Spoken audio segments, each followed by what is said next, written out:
Forms of patronage. We see different forms of patronage in history as well as in our modern world. For example, we have the medieval courts, where you had kings with courtiers who served the kings, and they were totally devoted to their royal masters. In turn, the courtiers received protections and different kinds of privileges. Or what about godfathers? Parents selected spiritual parents for their children, and these spiritual parents were often very influential, and this is still practiced in some Latin American cultures. These spiritual parents are expected to provide for the godchildren, especially for families who are economically and politically weak. So godfathers can become powerful figures in their communities, and hence godchildren are obligated to support them. Often godparents are expected to contribute significantly for needs like wedding costs for their godchildren. And then there's the mafia in Italy.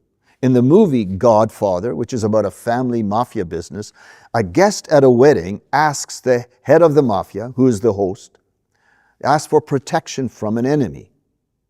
The mafia head responds, "You've never called me friend, and now you want me to help you?" Well, a friend is not just someone you hang out with, but someone you are devoted to. In traditional tribal cultures today, where there remains huge economical disparity, we have tribal chiefs who often act as mediators or advisors in tribal concerns. What about landlords and farmers? Farmers who work the land experience a kind of financial security from their landlords. As long as the land produces good crops, the farmers receive returns from the land, and this can develop deep bonds between the two. From my experience in Afghanistan, a government can also function as a patron, especially a socialist regime. So the regime makes sure they have large staff, that is, civil servants, and they are given many provisions. Many Afghans, colleagues, taxi drivers, and government staff, they've talked to me about the good old days of the 1980s, when there was a socialist regime in Afghanistan. And they'd say, the government provided everything, food stamps, fuel, and even razor blades. And so in turn, civil servants remained very loyal to the regime. Then there are the warlords and militia in many parts of the world. Young boys fight in militia. Why? Why do they do that? So that their families will receive food provisions and other security from the warlords. And what about NGOs in developing countries? They are also often seen as patrons to their staff as well as to the beneficiaries.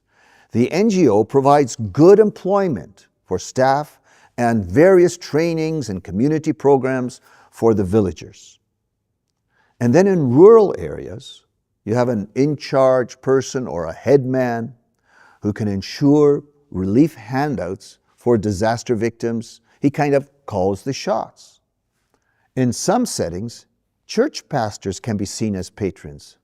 So they provide services such as wedding ceremonies, baptisms, membership, special prayers, and so on. And these privileges can become very advantageous for the church members.